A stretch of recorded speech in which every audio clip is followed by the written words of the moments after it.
ريب فيه.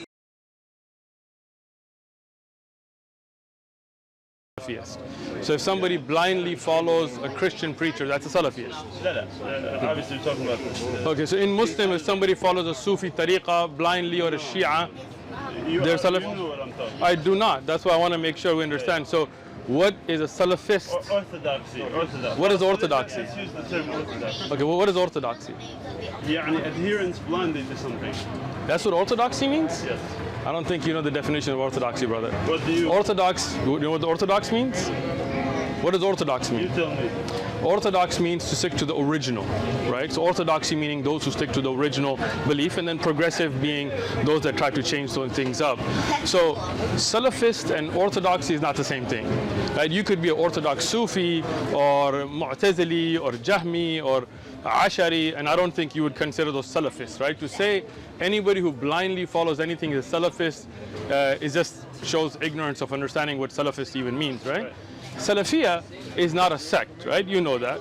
And whoever makes it a sect, this is their issue. But Salafiyah is to follow the Salaf al-Salihin, the Sahaba, the Tabi'un, the Taba Tabi'un. In that way, every Muslim should be Salafi, so? If you want to now make it a sect that if you don't follow my Shaykh, then you're not Salafi and those kind of things, that's a problem. I agree with you there, right? But Yasir Qadi, and I know him personally, so I'm not talking about him because I'd rather talk to him privately.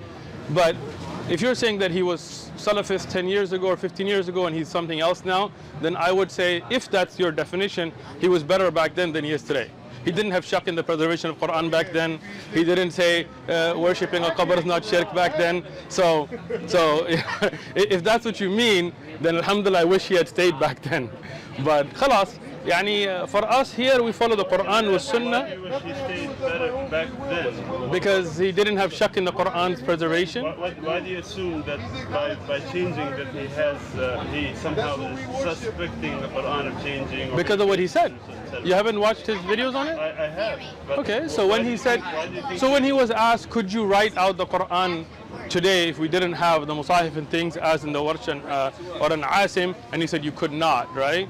So don't you think that's problematic? But there's context for his videos. Yeah, I watched the whole video. I talked to him personally, right? So do you believe the Quran is preserved word by word, letter by letter, sound by sound? No. Khalas, then you and him need to have a talk because he doesn't. Watch his videos if you haven't watched them. His library chat, even when he made the clarification, right? No. So when he said that he had ishkal that came up at Yale that he hasn't been able to, you know about that or you don't? Correct. What was it? He came to Raleigh and he spoke. Now let me ask you a question. What were the ishkal that he mentioned?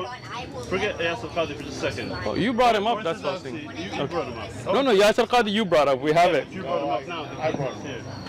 You weren't even in the conversation, so don't take the fall for him. Go ahead. In the context of orthodoxy, you seem to look backward. What do you mean backwards? You're saying back as opposed to progressive, which is something innovation. So you want to innovate in the religion? Why are you assuming that innovation is bad? Because Rasulullah said, "Kullu bid'atin dalala." Context. Did you hear the hadith? This attire, where did this come from? This one is made from China that I bought in Jordan. If that's what you mean. Did the Prophet ﷺ wear this? He wore a qamis. He didn't wear it like this, but he wore a qamis, yes. So where did this idea of looking Muslim has to look like this? Who said you have to look like this? This is an attire that's often associated with Muslims of the Salafi sect. Oh, I'm sorry. You are lost, brother. I'm sorry to say this, brother, but this attire is not associated with any sect, right? There are Sufis, there are Tablighi. You see the terminology. Yeah, you are. Let me explain. I don't exclude you from anything. Let me just explain why you're wrong, okay? And inshallah you will agree. So today, when you see somebody wearing a thobe, does that mean he's Salafi? Why is this associated with Islam?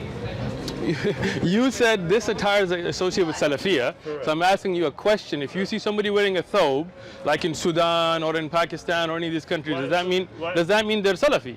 Generally speaking, I'm sorry. So now this is where I have to say, like when you go to see Sufis, for example, that wear thobes like this, that wear big amaim, are they Salafi? Why is it associated with Islam? Can I see again? Now you're jumping because you said something that you're wrong.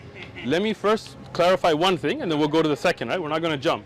First thing is, this attire is not associated with Salafiyah. There are Salafis that wear jeans and t-shirts. There are Salafis who wear thiyab. A Salafiyya is a manhaj, not an attire. Okay? There are Tablighis, there are Ikhwanis, there are Sufis, there are Naqshbandis, all kinds of different sects that wear the thawb. Okay?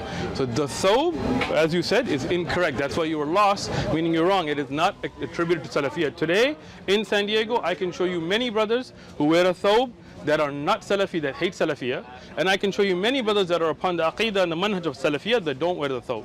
So that's got nothing to do with it. Secondly, we do not say that this is an obligation on the Muslim Ummah. We don't say it. You see here brothers, here in the Dawah, that are not wearing it, there are those that are wearing it, right? So we don't have like a uniform that we force on people. But let me ask you now, if you see me walking down the street, be honest, wearing this and wearing this, do you assume that I'm a Muslim? Sure. So then you, from that psychological aspect, have attributed this to be libas al-Muslim. So if you want to know about Islam and you see this gentleman walking down the street, for example, I'm not assuming anything about you. I'm no gentleman. You're a gentleman to me. We have husn al-dhan, we assume good about people, right? So you see this gentleman walking down the street and you see me and you want to know about Islam, who will you approach to talk to?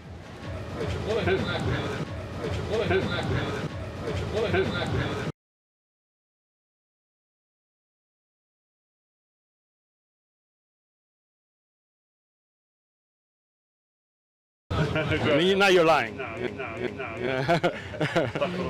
Astaghfirullah. So are you being honest? No. But tell me, if you are not Muslim and you see him walking down the street, well, so joking, lying and joking is also not permissible. You know the hadith on this, right? تعرف الحديث أو لا؟ حياكم الله. جزاك الله خير. السلام عليكم ورحمة الله. He doesn't know him. Yeah. I know. I could believe you're an imam. That's not the question. The question was, let me speak to the brother. Just joking. It's okay. If somebody didn't know you were an imam and didn't know me and they just saw us, who would they approach if they had a question about Islam? That was the question that he said he would approach you dressed like that, which you know, which you know.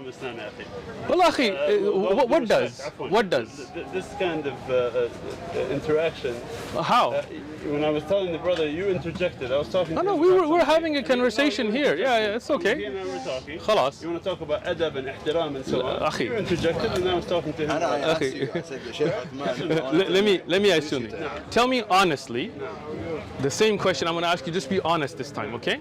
If you saw him, when you say just be honest, are you assuming that I'm lying? You just said you were. That I'm lying. Yes. To be honest with you. Yeah. Wa alaikum salam wa rahmatullah. Probably see you next week, inshallah. Inshallah, anytime. In touch, Ron. Have a good one. So interested in the term Salafi. Can you explain Sayyib. for me, please? Salafi comes from the word Salaf. Salaf means the predecessor, what was before, right? Khalaf, what comes later, right? A Salaf al-Salihin is a name given to the best generation, the early generations, like Abu Hanifa, Imam Malik, Imam Shafi, Imam Ahmad, these earlier great scholars, right? And before them, and first and foremost, the Sahaba. So Salafi means is to follow those early generations in their understanding. So there is the Salaf, and then there is the later generations, right? So we know that Rasulullah sallallahu alaihi wasallam said the best of Qurun, the best of generation is Qarni, is my generation. And those that came after them and those that came after them. And then after that there will be fitan. So those are the best generations. Whoever wants to follow those early generations, somebody who's a follower of the Sahaba, somebody who's a follower of the Imma, those are Salafis, right? Now, some people make that into a hizb. Like they say, okay, if you don't follow me and my Shaykh, then you're not Salafi, and you have to follow this organization or this hizb. Like that's wrong. Salafiyya is not a sect or a hizb. Salafiyya is the sect that Rasulullah sallallahu alaihi wasallam was upon and the Sahaba were upon. This is what they should be upon, right? So every Muslim, in the sense of following the Prophet ﷺ and the Sahaba and Tabi'un, should be Salafi. But we don't have to be card-carrying members of any group. That's a misunderstanding. حياكم الله. إن كان تابع أحمد متوهبا فأنا المقر بأنني وهابي أفي الشريك عن الإله فليس لي رب سوى المتفرد الوهابي.